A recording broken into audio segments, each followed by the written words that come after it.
Por 7 anos, a Fiat Toro reinou sozinha no mercado, com conforto e digeribilidade de um SUV, mas oferecendo uma caçamba em uma proporção próxima ao que seria uma picape média com chassi lá do final dos anos 90 para o começo dos anos 2000. O fato é que ela vendeu uma verdadeira montanha. No fim do ano passado, a gente está falando de 71 mil unidades, que é um empate técnico com o SUV compacto mais vendido, que é justamente a categoria mais desejada do mercado. 73 mil unidades o Renegade vendeu. Pensa no que é um volume grande de picape entrando no mercado.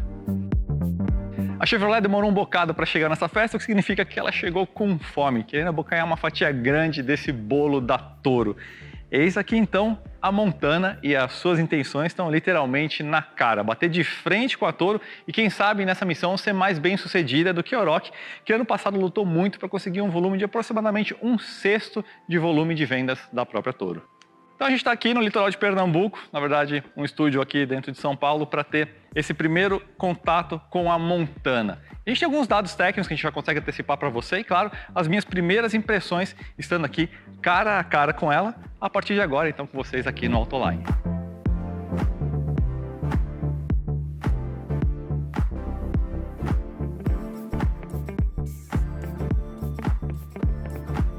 Olha, o negócio é o seguinte, o fato é que a GM foi muito perspicaz na estratégia de produto da Montana, porque é óbvio, como a gente falou e vai falar um pouquinho mais à frente, lembra demais a Toro, mas tem uma coisa que só quando a gente olha aqui cara a cara dá para perceber melhor, não sei se vocês vão conseguir perceber no vídeo, ela é consideravelmente menor do que a Toro. De fato, em termos de dimensões, ela está posicionada exatamente entre a Strada cabine dupla e a Toro, portanto tem dimensões muito próximas da Duster Oroch, só que aqui a gente tem muito mais recursos de tecnologia, conforto, segurança, um estilo de design um pouco mais coerente para quem está procurando algo que mistura aí características de um picape e um SUV. Então, de certa forma, o que a Chevrolet conseguiu aqui é pegar uma coletânea, uma série de características de cada produto para trazer aí o seu próprio. Traduzindo isso em número para vocês, 4,72 metros de comprimento, 23 centímetros a menos do que a Toro, mas 24 a mais do que a Strada cabine dupla, então exatamente no meio. Sabe que nesse comprimento? A Duster Oroch, que é só 1 centímetro mais curta do que a Montana. Entre eixos, a Chevrolet não deu esse dado ainda, a Duster Oroch tem 2,83 metros, a Toro bem maior, quase 3 metros, 2,99 m.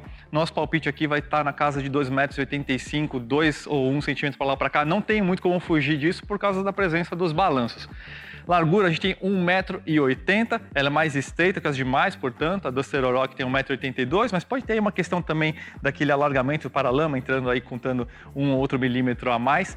A Toro vai ter 4 centímetros a mais, 1,84 m, e a Strada cabine dupla realmente vai ser bem mais estreita, 1,73 m.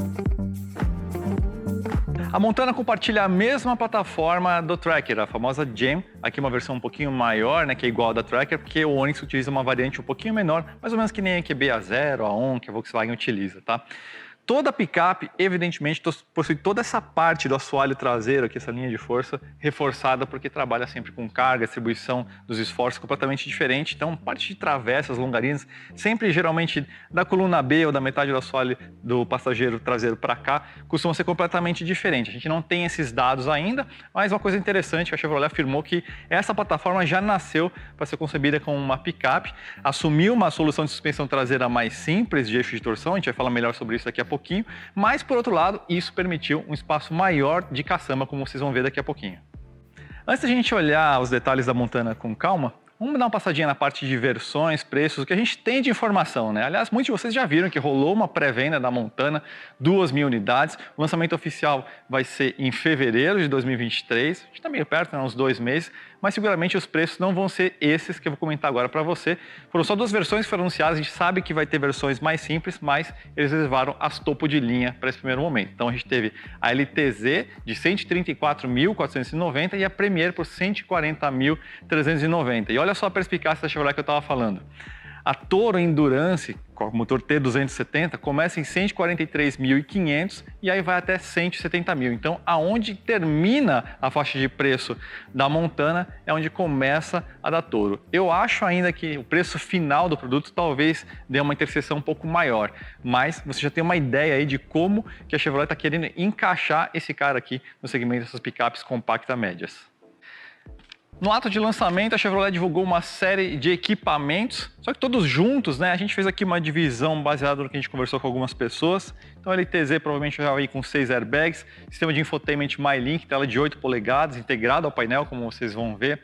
Sistema de conectividade Android Auto e Apple CarPlay sem fio. Já vai vir com um Star e Wi-Fi integrado no veículo, câmera e sensor de ré, rodas de alumínio, aro 17, controle de velocidade de cruzeiro, chave presencial e protetor de caçamba com capota marítima. A Premier deve acrescentar ar-condicionado digital, como a gente vai ver aqui daqui a pouquinho, só que tem uma zona só de climatização, alerta de ponto cego, alerta de frenagem de emergência, faróis Full LED, bancos em couro sintético e carregador sem fio ali no console para o seu celular. As parcelas do financiamento são um dos componentes mais importantes do seu custo de propriedade do veículo. Conte com o Bradesco Financiamentos para você ter a melhor proposta em mãos. É só em autoline.com.br, escolha a quantidade de parcelas, preencha alguns dados bem básicos e você vai ter a melhor proposta em mãos. E vai lembrar que o Bradesco Financiamentos oferece uma modalidade chamada financiamento turbinado, no qual você consegue incluir uma série de serviços que normalmente não estão disponíveis no financiamento de despachante, martelinho de ouro ou até mesmo inclusão de equipamentos e acessórios. Enquanto você está lá no Autoline, vale a pena você conferir também as opções de picapes, porque pelo valor dessa picape aqui você consegue fazer um belo upgrade de categoria. Bom, então vamos olhar com mais calma a Montana, quase que eu falei toda. A dianteira não tem como a gente fazer a assimilação. A Chevrolet se defende falando, e isso é verdade, que alguns veículos de uma nova linguagem de design que eles assumiram, como por exemplo a Blazer, tem de fato essa divisão de grupo óptico aqui, né? Então essa assinatura de LED assume um farol fininho, enquanto realmente o farol que vai iluminar está presente num bloco óptico inferior, né? Mas é inegável, e se você comparar as linhas da Blazer, você vai ver que o formato da grade é diferente, tem uma proposta um pouco diferente de alinhamento entre a linha de base aqui da grade e desse grupo óptico aqui. Então, a grande verdade é que aqui, até por questões de pesquisas que são realizadas, o consumidor quis algo que lembrasse mais a Toro, né? Tenho certeza que o pessoal de design da GM não ia fazer propositalmente uma coisa que fosse igual a Toro, simplesmente por ser. Mas demanda está aí, então o resultado final foi esse aqui. Ela tem algumas diferenças que são muito sutis, por exemplo, a parte do capô aqui não tem aqueles vincos, né? Então ela é um pouquinho mais organizada, um pouco mais limpa, mas parentesco realmente aqui em termos de linguagem de design é bastante evidente. Aí quando a gente vem aqui para esse ângulo 3/4 dianteiro, tem algumas coisas interessantes que começam a acontecer. Como ela é menor do que a Toro, ela tem sim uma linha de cintura de capô muito mais elevada do que a Duster ou Rock, por exemplo, mas como ela tem uma proporção um pouco menor, a percepção do veículo acaba ficando um pouco diferente. De fato, até o formato da silhueta da caixa de roda lembra um pouquinho a Toro. Já essa porção inferior aqui é já mais utilizada aí pelos próprios veículos Chevrolet lá nos Estados Unidos. Tem um detalhe de design bem interessante aqui, que é esse acabamento plástico aqui, que faz essa continuidade da linha de base de janela e já conecta aqui com a caçamba. Esse aqui é um acessório que acaba ficando meio essencial para o design dela, né? Esse Santo Antônio aqui que acaba conectando até com esse raio negativo que a gente tem aqui no final da coluna C. Mas ficou um veículo bem resolvido, especialmente quando a gente vai vindo aqui da lateral e indo para a traseira, quando ela realmente assume um caráter próprio. Essa lanterna traseira aqui, a gente vai chamar de inteiriça, embora não seja uma lanterna, nessa parte central aqui a gente vai ter o acabamento simulando a continuação da lanterna, mas isso realmente deu um toque bastante sofisticado para o fechamento da picape. Até esse para-choque um pouquinho mais curto, de acordo com o pessoal aí da Chevrolet, para facilitar o acesso à caçamba, acabou fazendo um fechamento mais harmônico. Então ela tem um pouco dessa linguagem um pouquinho mais SUV que se fecha aqui na traseira de uma maneira bem bacana. Como vocês conseguem ver, tambor no sistema de freio na traseira, só que maior do que o da Tracker, rodas aro 17, pneu Michelin Primacy 4, 215/55/17 e aqui atrás, como vocês estão vendo aí nas imagens de cobertura, suspensão é por eixo de torção, então é um sistema diferente, por exemplo, da própria Toro ou mesmo da Duster ou Rock, que vai utilizar um sistema multibraço. Então aqui a gente tem uma solução que é mais simples, em piso irregular, vai trazer aí a sua pequena dose de desconforto, por outro lado libera também um pouco mais de espaço na caçamba, como a gente vai ver daqui a pouquinho. Sistema de abertura da caçamba, vocês viram? Tem um sistema de mola e amortecimento aqui para diminuir bem a carga, então é bem fácil de você manipular, mesmo sendo uma tampa bem massiva, né? Aqui vocês estão vendo um dos acessórios que eles chamam de multiboard, que é essa série de pranchas e prateleiras, se você conseguir levar vários objetos soltos, né, sem você precisar ficar com eles rolando aí, fazendo barulho na caçamba ou mesmo podendo se danificar, né? A gente tem aqui 874 litros de volume, mais evidentemente do que os 844 da Estrada cabine dupla, mas menos evidentemente também do que os 937 litros da Toro, que é um veículo 23 centímetros maior, como a gente falou, e não dá para comparar com os 637 litros de volume da Duster Oroch. Agora, a capacidade de carga especificamente, a Chevrolet não divulgou, a gente acha que vai estar ali na casa dos 600 quilos, um pouquinho mais, 600 é justamente a capacidade da estrada cabine dupla, a Duster Oroch 650, e a Toro tem 670 quilos de capacidade. Vocês veem também aqui os 8 ganchos para você amarrar aqui a sua carga, e também tem iluminação e fonte 12 volts USB, essas últimas como acessório. O motor é exatamente o mesmo da Tracker topo de linha, Premier mesmo, 1.2 turbo, 3 cilindros em linha, 12 válvulas, 133 cavalos e 21,4 kgfm de torque, esses números aí com etanol. A gente tem uma condição de desvantagem competitiva se você comparar, por exemplo, com 170 cavalos ou 185 cavalos da Toro T270 e da Duster Oroch, que ambas também possuem 27,5 kgfm de torque, né? Então são mais torcudas e mais potentes, mas vale lembrar, especialmente o caso da Toro, ela é bem mais pesada, né? Então o desempenho dela aqui vai ficar justamente abaixo da Duster, mas provavelmente melhor do que a Toro ou próximo, tá? Em termos de consumo, aqui a gente tem uma vantagem bem interessante, consumo médio, cidade, estrada, dividido por 2, etanol 8,5 km por litro, os números em metro, e gasolina 12,2 km por litro. É um motor bastante moderno, né? Todo em alumínio, bloco, cabeçote, bomba de óleo em 12 estágios, correia dentada imersa em óleo, a manutenção prevista para 240 mil km, no caso da correia, coletor de escape integrado, enfim, todas as tecnologias que você tem aí no downsize de última geração, você tem aqui. Agora tem uma coisa que é interessante, que a Montana vai apresentar como novidade, a combinação desse motor aqui com o câmbio manual que vai estar presente nas versões de entrada da própria Montana.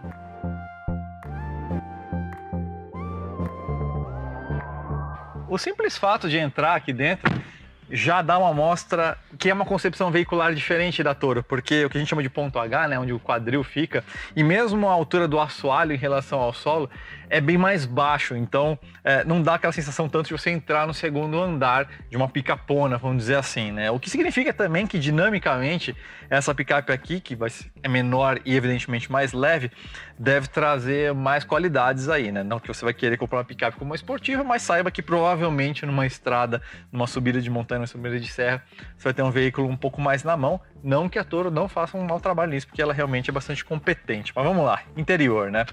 Tem alguns componentes aqui que são do Tracker, evidentemente, né? Então, os bancos, o volante, o que a gente chama de cluster, né? A partir do painel de instrumentos. Mas aqui a Montana já inaugura alguns conceitos novos. Por exemplo, esse sistema de infotainment já integrado aqui no quadro de instrumentos é uma novidade que a gente viu no Tracker RS chinês, né? Então, isso aqui já é uma novidade que inclusive deve chegar aí no restante da família Tracker, mas a Chevrolet deu uma boa caprichada aqui na percepção de qualidade. É lógico que a gente tem aqui bastante elementos plásticos, mas tem muitas texturas diferentes, como por exemplo aqui em volta do quadro de instrumentos tem esse elemento que parece um couro perfurado, né? Até com um pesponto aqui, né? Uma costura contrastante, né? Então tem um capricho aqui bem interessante. Mesmo no painel de porta, a gente tem toda essa seção aqui acolchoada, né? Então não só onde você encosta o cotovelo, mas aqui na lateral também, né? A gente tem essa maçaneta cromada, que deve ser uma exclusividade dessa versão Premier. Achei interessante também essa cobertura aqui do falante, com essa textura. Então aqui tem uma linguagem completamente SUV, né? Não é uma linguagem de picape, aquela coisa sólida, grande, não. Realmente é uma linguagem mais automotiva, que se aproxima mais de um SUV. E a posição de dirigir, em termos de ergonomia, também, como eu falei, é um pouquinho mais assentada do que a Toro, né? O sistema de infotainment é de 8 polegadas, né? E se a concorrência aí, por exemplo, a própria Toro oferece dimensões maiores já, né? Um pouco mais de 10 polegadas. Tem conectividade aqui sem fio, tanto Android Auto quanto Apple CarPlay. Nessa versão Premier a gente tem aqui esse console aqui para você fazer o recarregamento do celular de forma sem fio. É emborrachado aqui nesse acabamento, então isso também é bem interessante. Estou vendo aqui uma porta USB normal, uma USB-C logo ao lado aqui, seletor aqui de câmbio, tudo em casa, tudo normal. Um acabamentinho cromado aqui na alavanca de freio. Porta-objetos aqui. Até que é profundo, mas ele não é muito grande, tá? Então você não vai conseguir colocar muitas coisas aqui. Um porta-copos aqui para 2 garrafinhas ou 2 copos, talvez. Mas é isso. Um detalhe aqui, como eu comentei no começo, né? Ar digital nessa versão topo de linha, mas apenas uma zona de climatização. Agora vamos dar uma olhadinha então no espaço traseiro. Bom, espaço traseiro em uma picape nunca é algo surpreendente, né? O encosto aqui é bastante ereto. A Chevrolet comenta aí que tem uma diferença, uma superioridade de espaço traseiro aqui em relação à Toro. Para os pés eu acredito que sim. Para as canelas aqui eu confesso que fico na dúvida. Os joelhos talvez tenha esse recesso no banco, né? A altura eu achei bem boa, né? Tem 1,82 m, sobra aqui um bocadinho.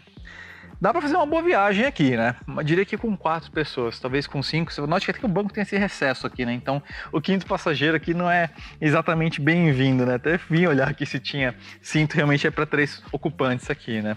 Mas faz um trabalho bastante competente, considerando aí uma dimensão que a gente está falando de 23 centímetros a menos que a Toro. Isso você precisa ter em mente, né? É um veículo que é realmente significativamente menor, mas a diferença de caçamba está só ali na casa dos 50 litros e o espaço interno eu diria que no mínimo é compatível, né? Então, diria que assim, essa picape seguramente vai conseguir operar uma linha de frente mais agressiva contra a Toro do que a Oroch conseguiu fazer.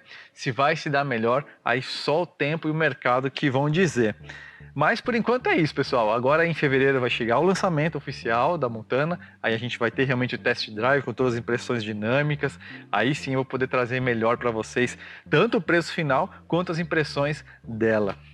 É isso, pessoal. Obrigado mais uma vez aí por mais esse vídeo e a gente se encontra numa próxima. Valeu!